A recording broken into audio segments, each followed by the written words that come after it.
Hello student, আজকে আমরা প্রশ্ন বিচিত্রার রায় মার্টিনের যে ক্লাস 9-এর গণিতের বইটি আছে সেখানে কোয়েশ্চেনগুলো সলভ করব। আজকের পর্ব হবে 3। এর আগে অলরেডি 2টো ভিডিও বানিয়েছি, তোমরা না দেখে থাকলে ওই ভিডিওগুলো অবশ্যই দেখবে। আজকে আমরা করব আলিপুরদুয়ার হাই স্কুলের কোয়েশ্চেনগুলো। এর আগে আমরা মধ্যশিক্ষা পর্ষদ প্রদত্ত নমুনা প্রশ্নপত্র অঙ্কগুলো সমাধান করেছি। আজকে আমরা আলিপুরদুয়ার হাই স্কুলের কোয়েশ্চেনগুলো সমাধান করার চেষ্টা করব। চলো চেষ্টা করা যাক। প্রথম কোয়েশ্চেনে কি বলা আছে দেখো, যে দুটি পূর্ণ সংখ্যার গুণফল সর্বদা পূর্ণ সংখ্যা হবে, ভগ্নাংশ হবে, মৌলিক সংখ্যা হবে না কোনোটি হবে না। দুটি পূর্ণ সংখ্যার গুণফল সর্বদা পূর্ণ সংখ্যাই হবে। দুটি পূর্ণ সংখ্যার গুণফল সর্বদা পূর্ণ সংখ্যা হবে। কেন? বাকিগুলো কেন হবে না? আচ্ছা দেখো, দুটি পূর্ণ সংখ্যার গুণফল ভগ্নাংশ কেন হবে না? দেখো, দুটো পূর্ণ সংখ্যা, একটা নিলাম 2 গুণ একটা নিলাম -3, এটা পূর্ণ সংখ্যা এটা পূর্ণ সংখ্যা, এদের গুণফল -6। দেখো -6 এটা সবসময় যে ভগ্নাংশ হবে তো মানে নয়, তাহলে এটা 6 হলো, এটা ভগ্নাংশ হবে না। মৌলিক সংখ্যা দেখো, -6 এটা মৌলিক সংখ্যা নয়, সর্বদা যে মৌলিক সংখ্যাই হতে হবে কোনো মানে নয়, তাহলে -6 মৌলিক সংখ্যা নয়। কোনোটি নয় কেন? দেখো -6 হবে পূর্ণ সংখ্যা, তো দুটি পূর্ণ সংখ্যা গুণফল সর্বদা পূর্ণ সংখ্যা হবে, তাহলে এটা হবে অপশন এ। তারপর দেখো, 3x + 2y = 5 সমীকরণের সমাধান সংখ্যা হবে একটি, দুটি, সসীম না কোনোটি নয়। আচ্ছা, যখন দেখবে তোমরা একঘাত দুই চল বিশিষ্ট একঘাত সমীকরণের যদি একটাই সমীকরণ দেওয়া থাকে তাহলে তার সমাধান সংখ্যা হবে অসংখ্য। এখানে 3x + 2y = 5, এখানে যদি তুমি 1 আর 1 বসাও তাহলে অবশ্যই 3 + 2 5 হবে, কিন্তু এর সাথেও আমি অন্য কোনো সংখ্যা বসাতে পারি যার যোগফল 5 হতে পারে। তো দুটো চলরাশি কিন্তু সমীকরণ সংখ্যা একটা, তাহলে ওই জন্য এর সমাধান সংখ্যা হবে অসংখ্য। কিন্তু কোয়েশ্চেনে অসংখ্য কোথাও নেই, তাই অপশন ডি কারেক্ট হবে। ঠিক আছে, এবার কোয়েশ্চেন নাম্বার 3 দেখো, 2x + 5 তার পাওয়ারে 0 এর মান কত? এটা খুবই সহজ এবং খুবই সহজ কোয়েশ্চেন। 2x + 5 পাওয়ার 0, আমরা জানি যে কোনো সংখ্যার পাওয়ারে 0 থাকলে তার মান 0 হবে। ঠিক আছে, যেখানে এখানে এই সংখ্যাটা নন জিরো হলেই হলো, তাহলে যে কোনো সংখ্যার পাওয়ারে 0 এটা হয়ে যাবে 0, তাহলে এর মান ভুল বললাম আমি, যে কোনো সংখ্যার পাওয়ারে 0 তার মানে 1, তাহলে উত্তর কত হয়ে যাবে? সি। ঠিক আছে, x পাওয়ার 0 তার মানে 1, 1 এর পাওয়ারে 0 মানে 1, 2 এর পাওয়ারে 0 মানে 1। ঠিক আছে, আচ্ছা নেক্সট কোয়েশ্চেন দেখো, 20 পাওয়ার -x সমান যদি 1-এর 7 হয় তাহলে 20 পাওয়ার 2x এর মান কত? ঠিক, এটা আমরা কী করে করব দেখো, 4-এরটা 20 পাওয়ার -x এর মান 1-এর 7, এটাকে আমি এভাবে লিখতে পারি, -x আছে 1 হয়ে যাবে 1/20 পাওয়ার x, 20 পাওয়ার -x মানে 1/20 পাওয়ার x, এর মান 1-এর 7। ক্রস মাল্টিপ্লাই করে নাও, এটার সাথে 1 গুণ 20 পাওয়ার x সমান 7-এর সাথে 1 গুণ 7, তাহলে 20 পাওয়ার x এর মান পেয়ে গেলাম 7, একে বর্গমূল করো, 20 পাওয়ার x তার বর্গ করে দাও, তাহলে 7-এরও হয়ে যাবে বর্গ, তাহলে কত পেলাম? 20 পাওয়ার x, আমরা জানি সূচকের উপরে সূচক থাকলে তারা গুণ হয়, তাহলে 2-এর সাথে x গুণ হয়ে যাবে, তাহলে এটা হবে 2x, 20 পাওয়ার 2x সমান 7-এর বর্গ, 7-এর বর্গ 49। দেখো কোয়েশ্চেনে চেয়েছে 20 পাওয়ার 2x সমানের মান কত, তাহলে হবে 49। কোথায় আছে 49? অপশান সি, তাহলে এটা অপশান সি ইজ কারেক্ট। এরপরে দেখো কোয়েশ্চেন নাম্বার 5। কোয়েশ্চেন নাম্বার 5 কী বলেছে, যদি a/b + b/a সমান 1 হয় তাহলে a³ + b³ এর মান কত? দেখো এটাকে আমি লসাগু করে নেব, b আর a এর লসাগু হবে ab, ab কে b দিয়ে ভাগ করলে হয় a, R a K a দিয়ে গুণ করলে হবে a², ঠিক একই রকমভাবে এ বিকে যদি এ দিয়ে ভাগ করি তাহলে পাবো বি, আর বিকে বি দিয়ে গুণ করলে হয় বি স্কোয়ার, তার মান 1। তাহলে এখান থেকে কী পাচ্ছ, এ স্কোয়ার প্লাস বি স্কোয়ার সমান এ বি। আবার এই বিটাকে এদিকে নিয়ে এসো, তাহলে হচ্ছে এ square minus A B plus B square সমান 0। তাহলে এখান থেকে আমি যদি এ প্লাস বি দিয়ে গুণ করি উভয় পক্ষকে, তাহলে কি পাই, এ প্লাস বি দিয়ে উভয় পক্ষকে গুণ করে দিলাম। ঠিক আছে, তাহলে এ প্লাস বি গুণ A square minus A B plus B square, এটা গুণ করার ফলে এখানে একটা সূত্র পড়ে গেল। এটা কার সূত্র? এটা সূত্র হবে এ কিউ প্লাস বি কিউবের সূত্র। ঠিক আছে, বাঁ দিকে হয়ে গেল এ কিউ প্লাস বি কিউব, আর ডান দিকে এ প্লাস বি এর সাথে 0 গুণ করলে হয় 0। ঠিক আছে, কোয়েশ্চেনে এ কিউ প্লাস বি কিউবের মান চেয়েছে, তার মান হয়ে যাবে 0, মানে অপশন ডি ইজ কারেক্ট। এরপরে কোয়েশ্চেন নাম্বার 6 দেখো। কোয়েশ্চেন নাম্বার 6 বলেছে যে ওয়াই অক্ষের সমান্তর সরলরেখার সমীকরণ। আচ্ছা, ওয়াই অক্ষের সমান্তরাল সরল রেখার সমীকরণ কি হবে? ওয়াই অক্ষ যদি বলে আর তার সমান্তরাল সরলরেখা যদি বলে তার সমীকরণ হবে এক্স সমান কে, যেখানে কে নন জিরো। কে যদি 0 হয়ে যায় তাহলে সেটা ওয়াই অক্ষের সমান্তরাল সরলরেখা হবে না, বরং ওয়াই অক্ষটাই হয়ে যাবে। তাহলে এখানে দেখো কোয়েশ্চেনে কেবল এক্স এর মান থাকবে কে আকারে, কে এর মান যে কোনো হতে পারে। কোথায় লেখা আছে দেখো এক্স এর মান, শুধু এক্স এর মান এই যে এখানে আছে, এক্স সমান কে। ওয়াই প্লাস 7 সমান 0, এটা হবে না, এটা হবে না, কারণ এটা হচ্ছে এক্স অক্ষের সমান্তরাল। আর এক্স সমান ওয়াই হবে না, এক্স সমান ওয়াই হচ্ছে মূল বিন্দুগামী সরলরেখা। এক্স ওয়াই সমান 1ও হবে না, কারণ এক্স আর ওয়াই গুণ আকারে থাকলে সেটা ওয়াই অক্ষের সমান্তরাল সরলরেখা হয় না। তাহলে অপশান এ ইজ কারেক্ট। এবার 2-এর দাগের প্রথম কোয়েশ্চেনটা আমরা করার চেষ্টা করি, দেখি ইফ যদি A plus B plus C সমান 0 হয় তাহলে A square by B C plus B square by AC plus C square by A B এর মান কত? দেখা যাক এটা পারা যায় কিনা। 2-এর দাগের 1, A plus B plus C সমান 0। তাহলে আমাদের কি দেখাতে হবে, A square A square by BC B square by AC plus C square by A B. এখান থেকে আমার যতটা মাথায় আসছে যে এ বি সি এদের লসাগু করে নিতে হবে। এ বি সি লসাগু, তাহলে এ বি সিকে বিসি দিয়ে ভাগ করলে হয় এ, এর সাথে এ স্কোয়ার গুণ, তাহলে হবে এ কিউব। ঠিক একই রকমভাবে এটা হয়ে যাবে বি কিউব, আর এটা হয়ে যাবে C cube. A cube plus B cube plus C cube. A cube plus B cube plus C কিউবের একটা ফর্মুলা আছে, সেই ফর্মুলাটা তোমাদের কি জানা আছে? আমার যতটা মনে পড়ছে যে A cube plus B cube plus C cube minus 3abc একটা ফর্মুলা আছে, যেটা সূত্র হয় A plus B plus C গুণ A square plus B square plus C square minus A B minus B C minus C A.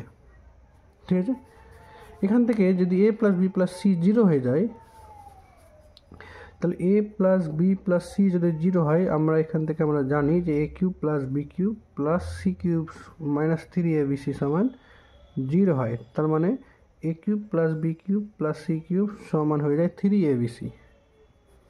কোয়েশ্চেনে A plus B plus C 0 বলেছে, তাহলে A plus B plus C 0 বললে আমরা A cube plus B cube plus C কিউবের জায়গাতে 3abc বসাতে পারি, 3abc by A B C. ব্র্যাকেটে লিখে দিবে যে যেহেতু A plus B plus C সমান 0, এটা ইমপ্লাই করছে যে A cube plus B cube plus C cube সমান 3abc।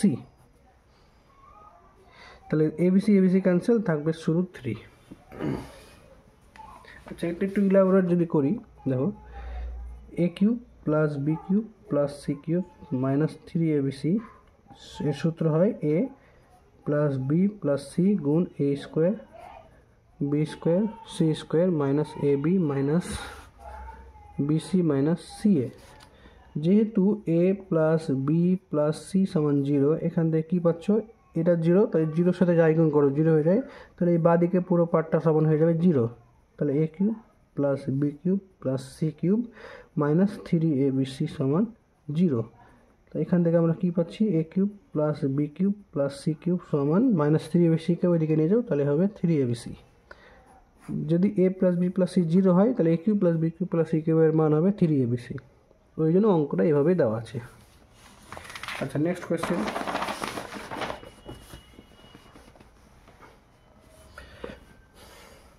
পরের কোয়েশ্চেনটা বলেছে যে এক্স, দেখি 2-এর দাগে 2-এরটা, এক্স মাইনাস 5 তার square plus x minus y তার স্কোয়ার সমান 0 হলে এক্স প্লাস ওয়াই মান কত? বলো তো তোমরা কী করে করবে। এটা সূত্রটা ভেঙে দিই। X square minus 2ab 2 into x into 5 মানে 10x প্লাস বি স্কোয়ার মানে 5 স্কোয়ার 25 প্লাস, এটাও সেম সূত্র, x square minus 2xy plus y square সমান 0। এটা করে কি লাভ হবে?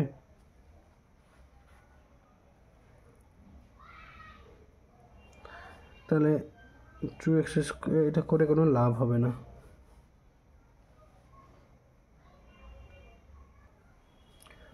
দেখো, কতকগুলো বাস্তব রাশির বর্গের সমষ্টি যদি শূন্য হয় তাহলে তারা পৃথক পৃথকভাবে শূন্য হবে। এই কনসেপ্টে আমাদেরকে এটাকে কাজে লাগাতে হবে, তাহলে অঙ্কটা হয়ে যাবে। কতকগুলো বাস্তব রাশির বর্গের সমষ্টি যদি শূন্য হয় তাহলে তারা পৃথক পৃথকভাবে শূন্য হবে। আমরা ধরে নিলাম যে এটা হচ্ছে এক্স আর ওয়াই বাস্তব রাশি, তো এই বাস্তব রাশির বর্গের সমষ্টি আকারে এটা শূন্য আছে, তাহলে এখান থেকে আমরা জানি এরা পৃথক পৃথকভাবে শূন্য হবে। তার মানে এক্স মাইনাস 5 স্কোয়ারের মান শূন্য হয়ে যাবে এবং এক্স মাইনাস ওয়াই তার স্কোয়ারের মান শূন্য হয়ে যাবে। তাহলে দেখো এক্স মাইনাস 5-এর মান হয়ে যাচ্ছে 0, তাহলে এক্সের মান হয়ে যাচ্ছে 5 এবং এটা কি আসছে এক্স মাইনাস ওয়াই সমান হয়ে যাচ্ছে 0, এখান থেকে পেয়ে যাচ্ছি এক্স সমান ওয়াই। এক্সের মান 5 পেয়েছো, তাহলে ওয়াইয়ের মানও 5 পাবে, কারণ এক্স আর ওয়াই সমান, যেহেতু এক্স সমান ওয়াই এটা ইমপ্লাইজ করছে ওয়াইয়ের মান 5। প্রশ্নে কি বলেছে এক্স প্লাস ওয়াইয়ের মান কত? তাহলে এক্সের মান 5 আর ওয়াইয়ের মান 5, 5 প্লাস 5 10, তাহলে উত্তর হয়ে যাবে 10। তারপর এটা দেখো, এ বি সি ডি সামান্তরিকের, এটা যদি ক্যামেরাটা একটু জুম করি, দেখো এ বি সি ডি সামান্তরিকে BAD 75 degree, CBD 60 degree, BDC কত? তো এইসব অঙ্কতে প্রথমে আমাদেরকে ছবি আঁকতে হবে। দেখো সামান্তরিকে একটা ছবি আঁকি,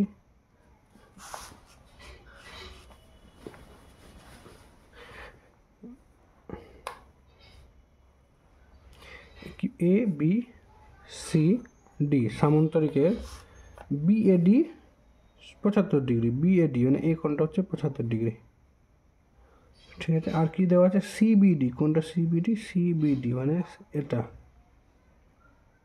এইটুকু মানটা সিবিডি, আচ্ছা সিবিডি 60 ডিগ্রি। তাহলে বিডিসি কত? বিডিসি মানে এই কোণটা কত? দেখো সামান্তরিকের তোমরা কি জানো, সামান্তরিকের বিপরীত কোণগুলো সমান হয়, এটা তো জানো, সামান্তরিকের বিপরীত কোণগুলি সমান হয়, বিপরীত কোণগুলি মান সমান হয়, মান সমান। তাহলে এই কোণের বিপরীত কোণ কি? সি কোণ, তাহলে কোণ সি হয়ে যাবে কোণ এ এর সাথে সমান, আর কোণ এ এর মান 75 ডিগ্রি, তাহলে কোণ সি এর মান কত পেয়ে গেলাম? 75 ডিগ্রি।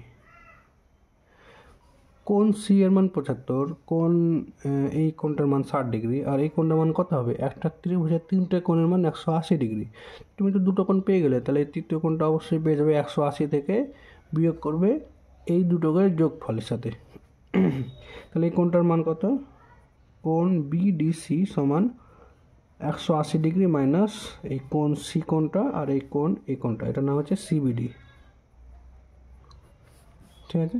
তাহলে 180 ডিগ্রি মাইনাস সি কোণের মান 75 ডিগ্রি আর সিবিডি হচ্ছে 60 ডিগ্রি, কত হবে? 180 থেকে 75 আর 60 হচ্ছে 12, 135 ডিগ্রি, আর 180 থেকে 135 বাদ দিলে 40-45 ডিগ্রি। তাহলে দেখো কোথায় 45 টপ মান বের করতে বলেছে, তাহলে কোণ বিডিসির মান 45 ডিগ্রি। তারপরে দেখো চারটা ইন্টারেস্টিং অঙ্ক। দেখো কে এর মান কত হলে 15x স্কোয়ার মাইনাস কে এক্স মাইনাস 14 এর একটা উৎপাদক 3x মাইনাস 2 হবে। এই অঙ্কটা মনে 5 নম্বর কি 6 নম্বর চ্যাপ্টার আছে উৎপাদকের বিশ্লেষণ চ্যাপ্টারে, বহুপদী সংখ্যামালার উৎপাদকের বিশ্লেষণে। তো এই ক্ষেত্রে এর একটা উৎপাদক 3x মাইনাস 2 কখন হবে দেখো, আগে তুমি করবে 3x মাইনাস 2 সমান 0, এখান থেকে x এর মান বের করো, x সমান 3x সমান হয়ে যাবে 2, x সমান হয়ে যাবে 2/3, ঠিক আছে। তাহলে একে যদি আমি এফ এক্স ধরি, ধরো এফ এক্স সমান 15x² মাইনাস কে এক্স মাইনাস 14 এর একটি উৎপাদক দেখা যাচ্ছে একটি উৎপাদক যদি 3x মাইনাস 2 হয়, তবে এখানে x এর মান কত পেলাম 2/3, তাহলে এফ অফ 2/3 এর মান হয়ে যাবে 0। তার মানে x এর জায়গাতে যদি 2/3 বসাই, তাহলে এই যে বহুপদী সংখ্যামালাটা আছে সেটার মান 0 হয়ে যাবে। উৎপাদক হওয়ার এটাই শর্ত, ঠিক আছে। আমরা পড়েছিলাম যে যদি এফ এক্স একটা বহুপদী সংখ্যামালার একটা উৎপাদক x মাইনাস এ হয়, তাহলে এফ অফ এ সমান 0 হয়ে যায়, এফ অফ এ সমান 0 হয়ে যায়, ঠিক আছে। তাহলে এখানে এর জায়গাতে কত পেলাম 2/3, তাহলে এফ অফ 2/3 সমান 0 হয়ে যাবে। মানে এখানে এই যে বহুপদী সংখ্যামালাটা আছে x এর পরিবর্তে 2/3 বসাও, তাহলে এর মানটা 0 হয়ে যাবে। তাহলে 15 গুণ 2/3 তার স্কোয়ার মাইনাস কে গুণ 2/3 মাইনাস 14 সমান 0, বা 15 গুণ 2/3 বর্গ মানে 4/9 মাইনাস 2k/3 মাইনাস 14 সমান 0। সেটা কাটাকাটি যাচ্ছে, কাটাকাটি করে নিই, 3 দিয়ে কাটছে, 3 3 9, 3 পাচ্ছে 15, 4 পাচ্ছে 20, 20/3, 20/3 মাইনাস 14 সমান, এটাকে ওই দিকে নিয়ে যাও 2k/3। তাহলে এখানে কত এসছে 3 লসাগু 20 মাইনাস 3 14 42 সমান 2k/3। দেখো 3 3 ক্যান্সেল, তাহলে কত পাচ্ছ 20 থেকে 42 বাদ মানে -22 সমান 2k। তাহলে কে সমান কত পাবে -22/2, কাটাকাটি করে 11। আচ্ছা দেখা যাচ্ছে না, তাহলে এখান থেকে কত পাচ্ছ কে সমান -11, এটাই উত্তর, কে এর মান -11। তারপরে দেখো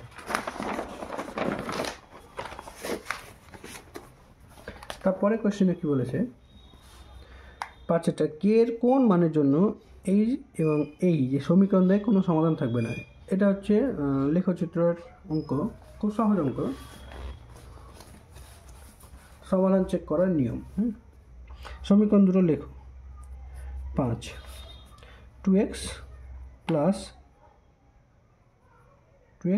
5y সমান 8, আর আরটা আছে 2x মাইনাস ky সমান 3। আমরা এটাকে a1, এটাকে b1, এটাকে c1 ধরবো, এটা a2, এটা b2, এটা c2 ধরবো। তাহলে আমরা লিখে নিই a1 সমান 2, b1 সমান 5, c1 সমান 8, a2 সমান 2, b2 সমান -k আর c2 সমান 3, ঠিক আছে। তাহলে কোনো সমাধান থাকবে না, তার শর্ত কি, কোনো সমাধান না থাকার শর্ত, সমাধান না থাকার শর্ত হয় যে a1/a2 সাথে b1/b2 সমান হবে, কিন্তু c1/c2 সাথে অসমান হবে। এটা হচ্ছে কোনো সমাধান না থাকার শর্ত। তাহলে দেখো মানগুলো বসে দাও, a1/a2 মানে 2/2 সমান b1/b2 মানে 5/-k সমান অসমান 8/3। তো বোঝা যাচ্ছে 2/2 মানে 1 এর সাথে 8/3 অসমান। তাহলে আমরা শুধু এই দুটো পার্ট নেব, কে এর মান বের করার জন্য এই দুটো পার্ট নিলেই হবে। তাহলে 2/2 মানে 1, তাহলে 1 সমান হয়ে যাবে 5/-k, তাহলে -k এর সাথে 1 গুণ, তাহলে -k সমান 5। এখান থেকে আমরা কি পাচ্ছি k সমান -5, k এর মান বেরিয়ে গেল -5, ঠিক আছে। তারপরে দেখো এ বি সি ডি আয়তক্ষেত্রের এসি ও বিডি কর্ণদ্বয় পরস্পরকে ও বিন্দুতে ছেদ করেছে। তাহলে ছবি আঁকি, এইসব অঙ্কতে প্রথমেই ছবি এঁকে নেবে, তাহলে অঙ্কগুলো খুব সহজ হয়ে যাবে। 6টা ABCD আয়তক্ষেত্র বলেছে, তাহলে একটা আয়তক্ষেত্রের ছবি আঁকো। আমরা জানি আয়তক্ষেত্রের কর্ণদ্বয় সমান হয়। AC আর BD যদি কর্ণ হয় তাহলে তারা সমান হবে। কর্ণদ্বয় পরস্পরকে O বিন্দুতে ছেদ করেছে, এটা হচ্ছে O। কোয়েশ্চেনে কি বলেছে? OAB। আচ্ছা, OAB মানে এই কোণটা হচ্ছে 32 ডিগ্রি। OBCর মান কত? OBC এই মানটা কত? আচ্ছা দেখো, আয়তক্ষেত্রে কর্ণদ্বয় সমান হয় এবং আয়তক্ষেত্রে কর্ণদ্বয় পরস্পরকে সমদ্বিখণ্ডিত করে। তাহলে এই মানটা আর এই মানটা সমান, আর এই মানটা সমান। যেহেতু কর্ণদ্বয় সমান, তাহলে এইটুকু মানও সমান হবে, মানে OA আর OB সমান। যেহেতু AC সমান BD এবং কর্ণদ্বয়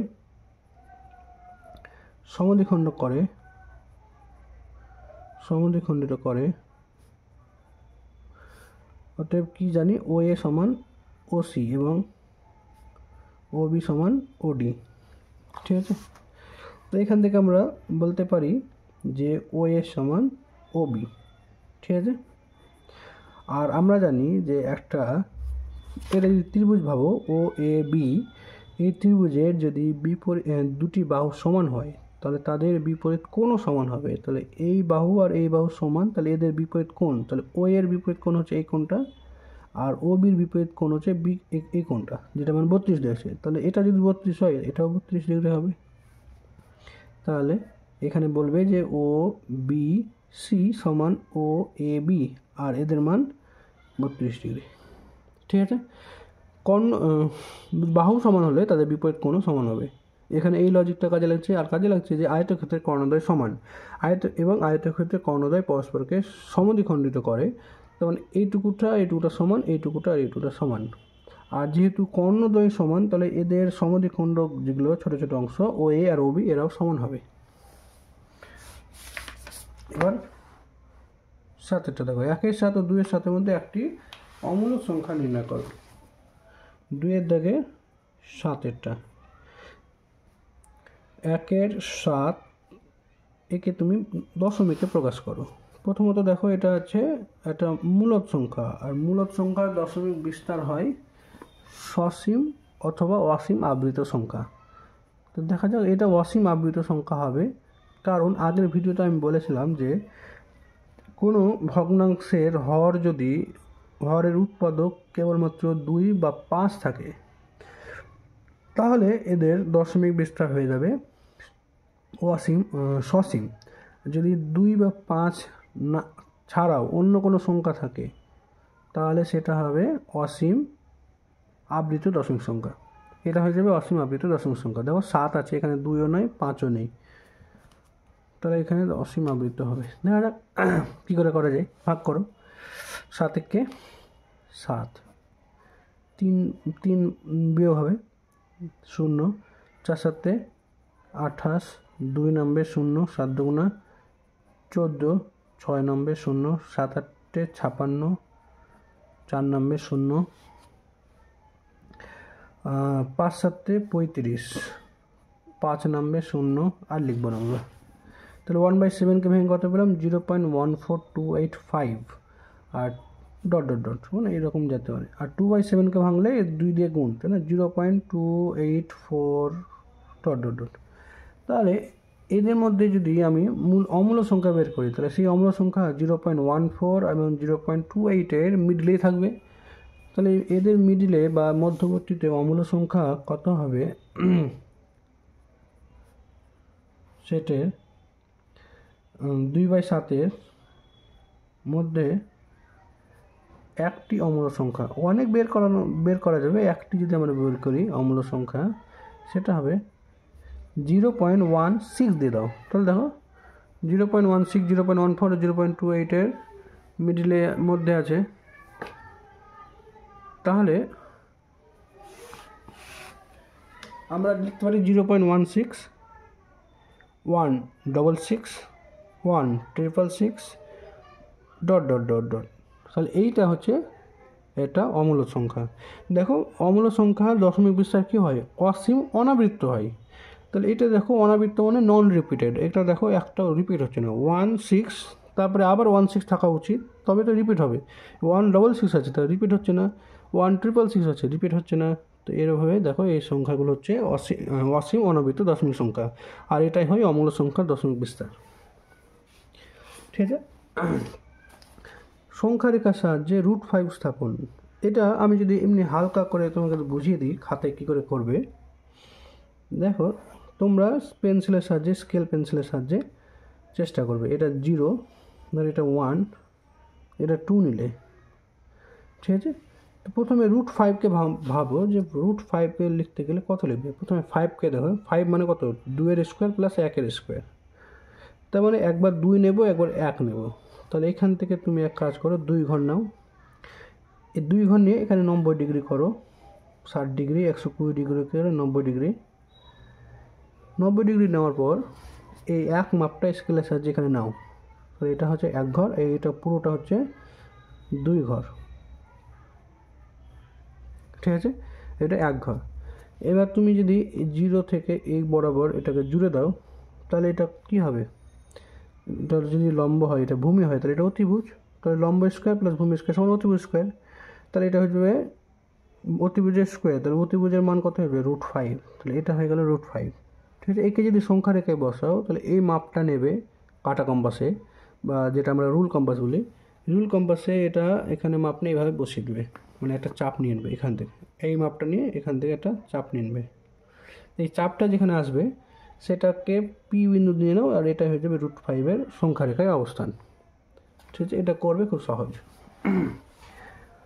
এর সংখ্যা রেখায় 5.762কে স্থাপন করো। এটা দেখবে বইয়ে পেয়ে যাবে, খুব সুন্দর করে দেওয়া থাকবে। পরের দিন আমরা 4, 5, 6, 7, 8, 9 এই অঙ্কগুলো সমাধান করার চেষ্টা করব।